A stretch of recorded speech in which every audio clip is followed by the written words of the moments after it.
What's up, guys? This is Andrew with Combat Art Training. I'm here today with Eric from Barrel and Hatchet. Just finished up Contender Pistol here at Aries Training Facility. Now I want to give Eric a chance to kind of talk, and I want to hear kind of where he trains and kind of like a little bit of training philosophy, more of an instructor interview right now. Okay, nice. So, you said that you do take a lot of classes. So who are some of the guys that you train with right now? So right now, at least as far as what I have upcoming that I'd like to train with, obviously Frank Proctor is a big one. I'm actually, because of the YouTube channel, starting to get into bolt gun. So I've done some classes, actually a collaboration class, but obviously instructor, I'm still like asking tons of questions. Yeah. Is Adrian with Sidewinder Concepts. He does a lot of distance courses.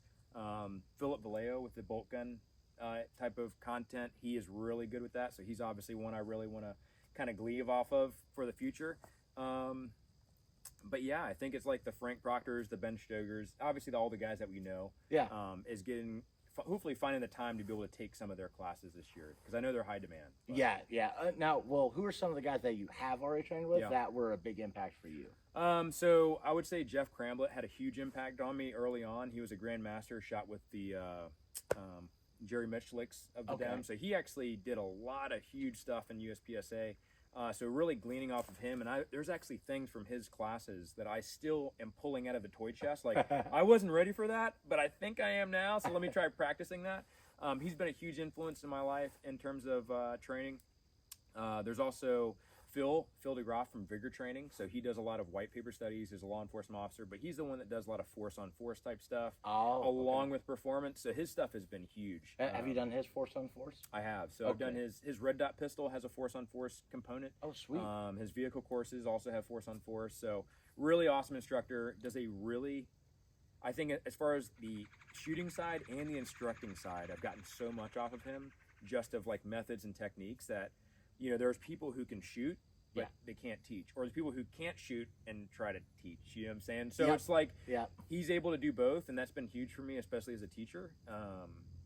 Kind of giving more grace to the students and kind of coming to their level to help them through a process has been huge for me. Now, sorry to cut you off, but force on force is always a thing I'm looking for more of, because it's just not out there. Yeah. Are you gonna teach force on force at one point? Honestly, I probably won't, and the only reason is I don't really dig into tactics very much. Okay. I think there's a lot of great training companies that offer that service.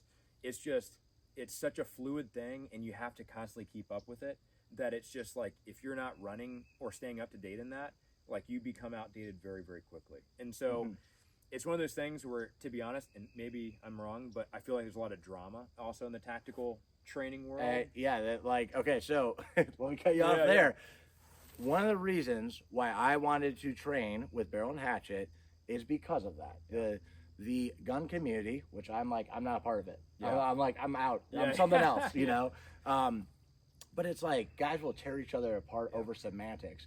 Including, we can look at some of the guys like that were training before we were born.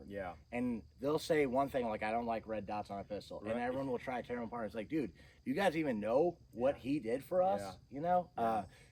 But so, anyways, everything I have seen from Barrel and Hatchet has been positive. That's why I'm here today. I've taken a buttload of classes, and there's only a few that I'm actually like, hey, that's a thing I've never experienced.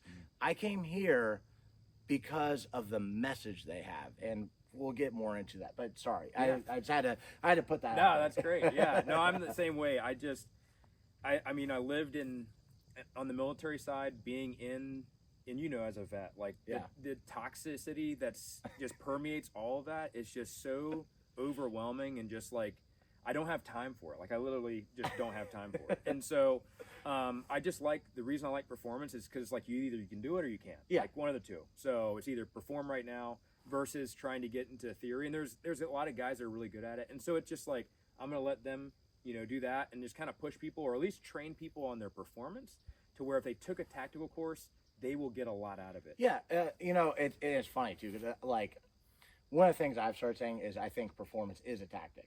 Right? Because if you can't hit the target, then everything else doesn't actually matter as much sometimes, and I'm not gonna get semantics on that, but I'm like, hey, if you can shoot your gun good, you can use that, like extend the range out, shoot faster, blah blah blah. But it's also like you are gifted or earning opportunities to shoot the bad guy. Yeah. So you need to make it count. Right.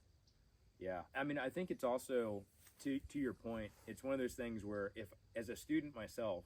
And I just consider myself a professional student. That's all I am. Exactly. We're all on a journey. That's the way it right? should be. And we never, if you know everything, you've reached the end of your journey. There's nothing left for you. Yeah. But it's one of those things where like I don't want to be the person that holds up a class. So for me, I think there's a big point to be made as far as being a responsible student by going to a class that's your skill level. So that way you don't slow a class down. But also if you're going to a tactical course, do the proficiency of like at least working on yourself to make sure that you're going to get the most out of it. Otherwise, it becomes a waste of time and money for literally everybody. And so I think it's this, there is a sense of responsibility whenever you do take a class as a student to make sure that your skill level's there. And if you are a little bit surpassed that skill level, that's fine. Maybe you can add to the class in a way where you can help your fellow student or just kind of like push your own performance and see what you can get out of it. So yeah. And man, the performance side is so important. Now, the thing I was saying too when you're talking about that is like this class today had a great crawl, walk, run to it. Yeah. And even like because guys could see if they were like, ah man, I got to pick it up on stuff. Right. And we saw the progression with them. But it's also like, again, if you can't shoot your gun and then you're trying to do tactic stuff, it's like you see they fall apart on the opportunities to shoot. Yeah. I mean, even in the simple drills we did at the end of class today, like just adding a little bit of barricade movement or something like that, like people are like, the grips are all jacked up. And so but that's just how we are as human beings. We have to kind of crawl, walk, and run.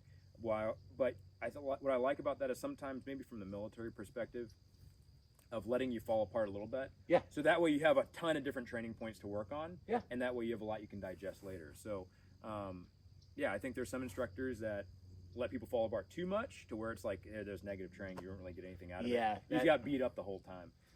But I think it's good to kind of let people see some of their vulnerabilities so that way they can walk away from the class with stuff to work on later. So right on. Now big part too of why I love Barrel and Hatchet is the Christian message. So like, man, do you just mind talking to them?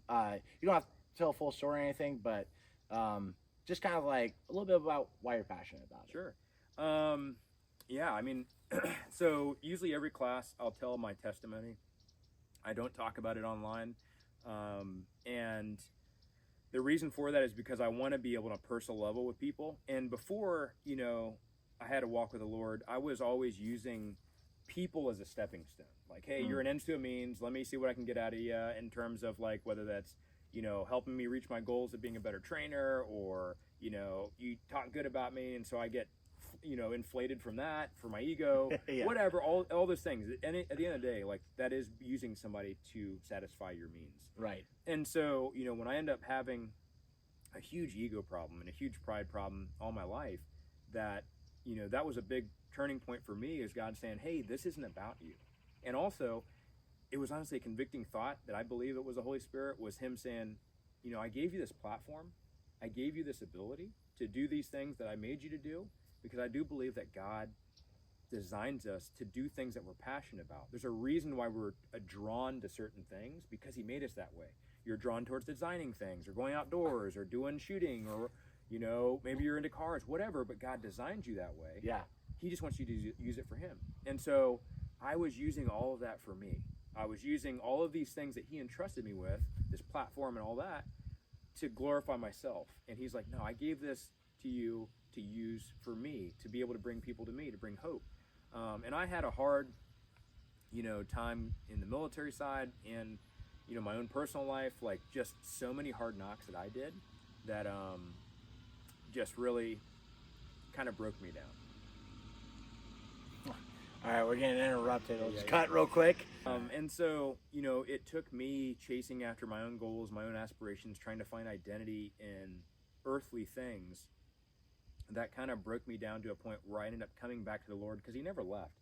I just ignored him that whole time, even though he was there. And so, 2024, actually I would say end of 2023, end of 2024, the Lord fundamentally changed my life. I grew up in the church, but I never had a relationship on a personal level with him. And ever since that point, like, my family life's gotten better. The point of the channel finally makes sense. Like, I was honestly getting burnt out on the gun industry. Yeah. And I'd only been in it for like a few years. So many people are. So burnt out. Yeah. It's sad. I have this like newfound sense of like, I love doing what I do, and I get to talk to people about the Lord. Like, that's the whole point, and it is to serve people. I think there's a lot of people in the gun industry, in the veteran community, first responder community, anywhere there's masculine dudes.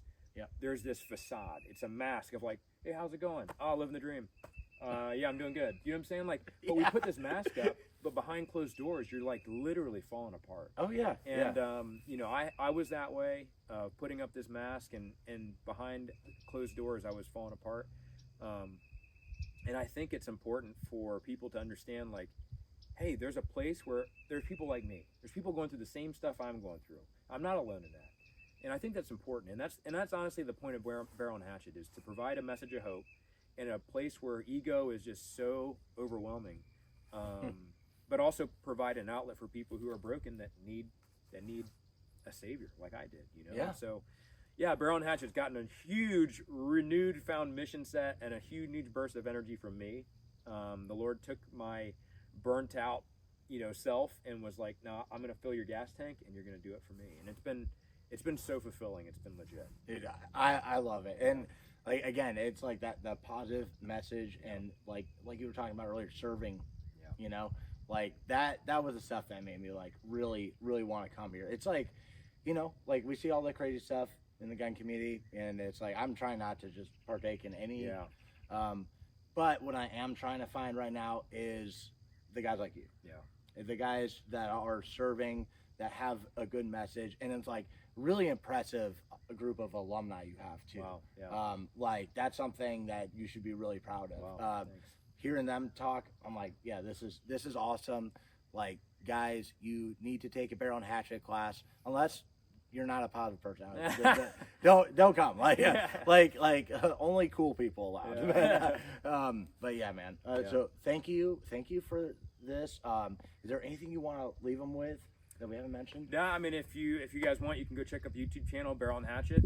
Just type it in the search bar. We're also on Spotify, where I talk about weird stuff and current events, but also scripture stuff on Spotify.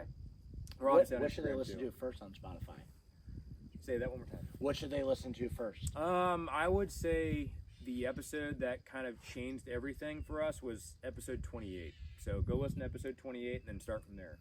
That's where I honestly view the beginning of the ministry, was episode 28.